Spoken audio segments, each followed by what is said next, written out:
to start, I'll show you something. Okay. Tell us lang a little bit about the photo. Ito yung graduation photo. Kasama ko si Mami. Kasi ako sa family namin ang unang graduate ng college. So, hindi kasi yung, isa pa lang. Yung mom ko kasi yung nag-support na sa amin. Siya na talaga yung nag-work. And siya rin yung inspiration ko actually. Kaya rin gusto ko makatapos. Ito yung application ko ng real life. Buti na lang naka-mastod kasi sobrang kinakabahan ako at saka sobrang yung boses ko dito nanginginig. This time, sobrang need na need talaga namin ng financial support sa education. 7 kami magkakapatid, so I am the second to the youngest. Nung nag-grade 11 na ako, dun lang nag-stop si Papa mamasada ng jeep kasi nga yung katawan niya hindi na rin kayang bumiyahe araw-araw. Wala na kaming source of money, wala nang income. So nagpatong-patong yung problem during that time. So, my father would tell us na stop school na, ganyan. Kasi wala kang baon. Nung magka-college na ako, alam ko sa sarili ko, wala kami pabayad ng tuition kasi ang mahal ng tuition fee.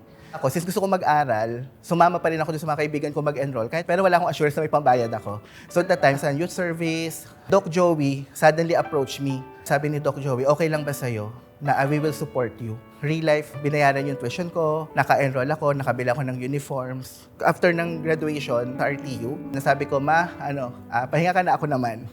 Yun yung pinramis ko sa kanya. But God is good for He provided everything that we need. Mind-blowing yung pag-graduate ko kasi I graduated as class valedictorian and magna cum laude. Yung real life talaga nakatulong sa akin, not just financially but spiritually and mentally. Alam kong hindi ako nag-iisa kasi kailangan natin ng community to hold on sa life.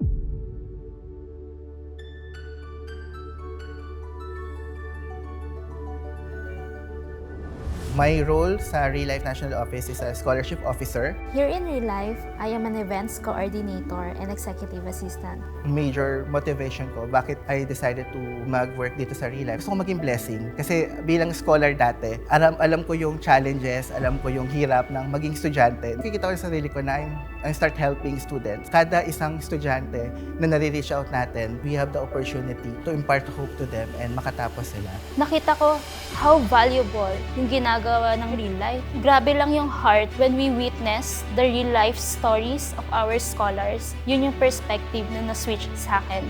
Lord, ang dami palang dapat tulungan. Made me appreciate more kung ano pa yung ginagawa namin dito sa Real Life Foundation. The reason I'm staying in Real Life for almost 7 to 8 years, building their dreams, coaching them, and empowering them. Tapos pag naging alumni na sila, charging them to be good citizens, may be a blessing to your families and other people. I hope and pray when we reach out to scholars, to students, we reach out to the family also. And that's the biggest impact na real life can do, not just to help them financially, but help them walk with God.